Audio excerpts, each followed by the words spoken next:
here we go. So exciting. And so glad all of you are here.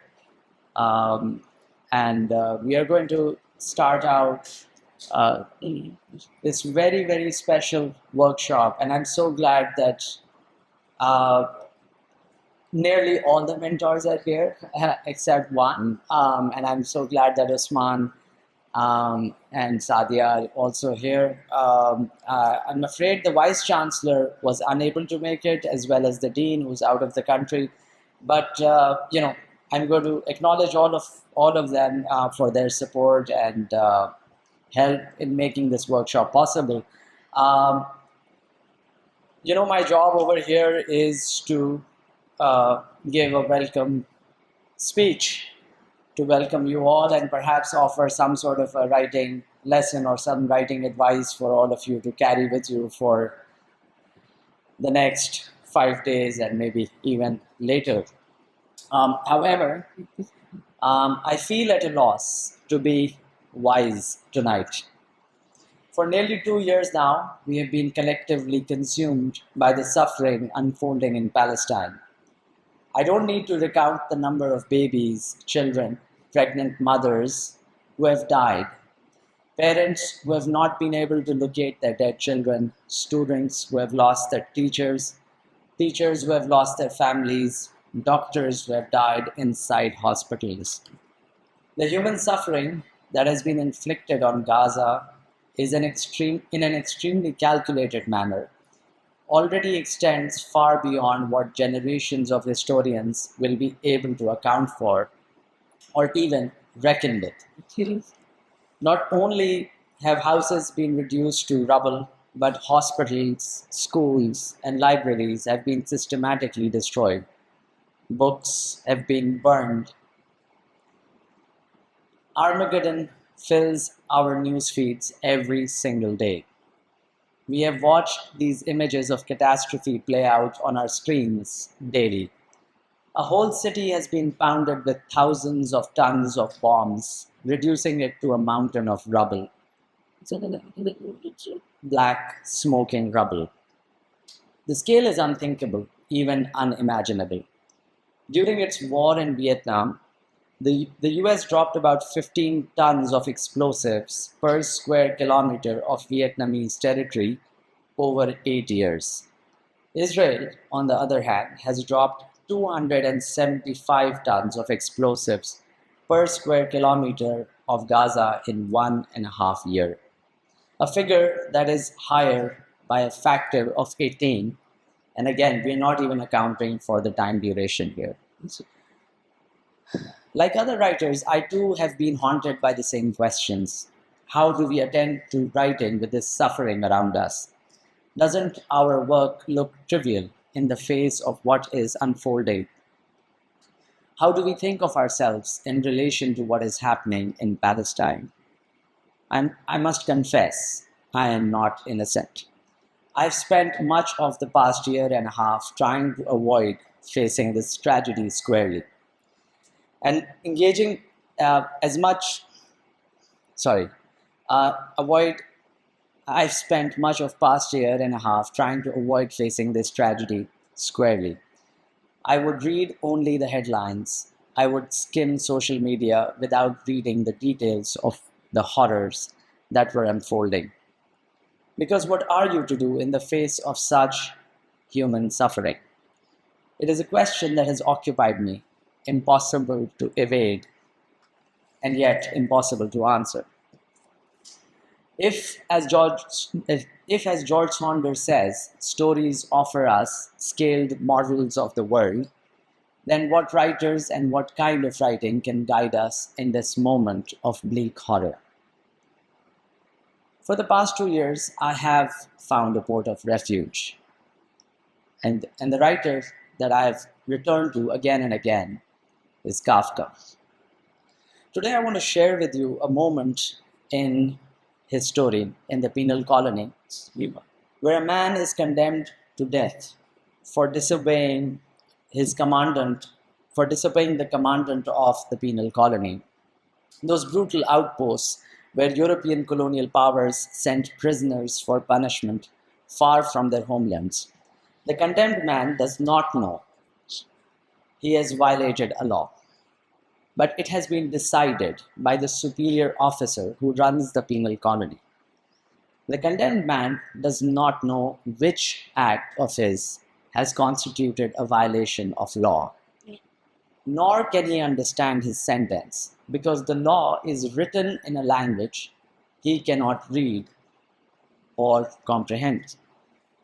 His punishment is this: he will be strapped onto a machine that will bring him to a slow, meticulously charted death over 12 hours. The man is laid out flat and strapped on the bed of the machine, facing downward. His back is then met by a part of the machine that inscribes on his body the text of the law he has violated. The instrument, the part of the machine that does this, is fittingly called the harrow, and it hangs above the bed. It is composed of numerous fine glass-like needles of various lengths. These needles move in a complex oscillating pattern that cut deeper with each repetition of the inscription. The needles also inject a corrosive liquid, an acidic solution, into the wounds as they inscribe, preventing clotting and intensifying the pain. This makes the engraving legible for the full 12 hours the execution is meant to last. The officer who has sentenced the condemned man explains this to his audience, which is a tourist, quote unquote, in the penal colony. Our man, which is the condemned man, will decipher the text of the law he has violated with the pain of his wounds. I want to emphasize this. The condemned man, who cannot read the language of the law, is expected to read the law through the pain of the wounds as he is dying. This to me feels closest to a description of the Palestinians. They do not know what law have they violated, except they were born in that place. They must decipher their crime through the pain of the wounds being inscribed on their bodies. Language in Kafka's story becomes a close accomplice of torture. The language of law mingles with the tortured man's pain, anguish, and cries, and turns into a spectacle for the entire audience present. One must remember that the genius architect of the machine designed it such that the whole spectacle is visible to the audience that gathers to watch the execution. It's made of glass. The language of the law is scripted with calculated human anguish and suffering. A bloodied, dead body of the condemned man, tortured slowly and methodically for several hours for a crime he does not know he has even committed, writs large the law he has violated. Remarkably enough, if you read the story, there is no mention of the condemned man's suffering in the story. For a first-time reader, the story is actually about this awesome machine that has been designed with such precision to transform the experience of death into an experience of the sublime for its audience. Its various parts, the precision of its engineering, the spectacle it produces. This machine language, this death language, does not admit the suffering of the condemned man and speaks only in terms of efficiency, precision, even aesthetic valorization of the beauty of this machine and how precisely it carries out this death sentence. Kafka's story offers perhaps the clearest account of the psychology of power at play in the Palestinian suffering. Power is not looking to destroy its subjects, but to use their bodies to write a new law. A law is being inscribed slowly on the Palestinian bodies. And the spectacle is being created for us, the audience. It is important to note that Kafka's story is told by a dithering reporter described, as I mentioned earlier, as the tourist. While the tourist does not ostensibly possess any authority, the entire spectacle of the machine is orchestrated to show the tourist the marvels of the machine and how the law is executed through it. Reading the story, we are reminded we are the tourists in Kafka's story. We might not have the authority to intervene, but we come to that unmistakable realization that this war is orchestrated for us to teach us lessons in power, lessons we must resist and reject.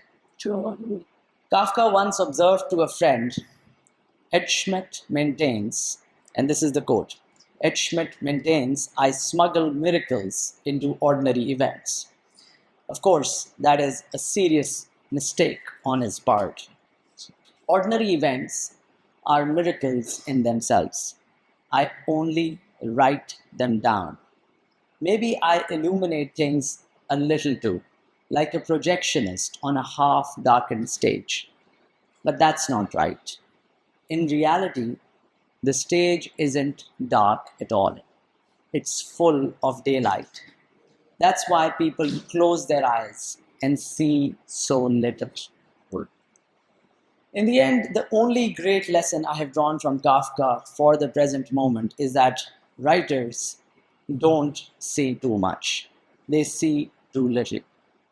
And our exertion should be to see more than we do and see it all as connected, to see it all as relevant. The lesson from Kafka is to come to one's writing not to create illusions, but to shatter them. To see writing not as an instrument to further oneself, but as an instrument to take apart what one knows of oneself and to let some light into the convenient darkness we have created for ourselves. That's most of what I wanted to share about what I've been thinking. But I want to come back and thank everyone who has made this workshop possible. My heartfelt gratitude to our Vice Chancellor Ali Chima, who is the first Vice Chancellor in 14 years of this workshop to truly understand what we do here and support this workshop. To Ali Khan, our Dean, who's been a big supporter, again, from its very inception. And thank you to their offices for hosting tonight's dinner and Friday's closing lunch.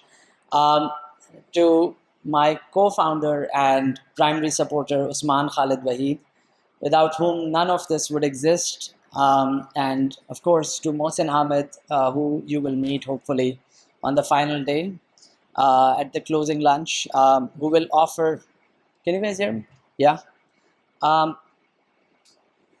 Thank you also to Shehzad Shah. He's a big patron for our workshop as well.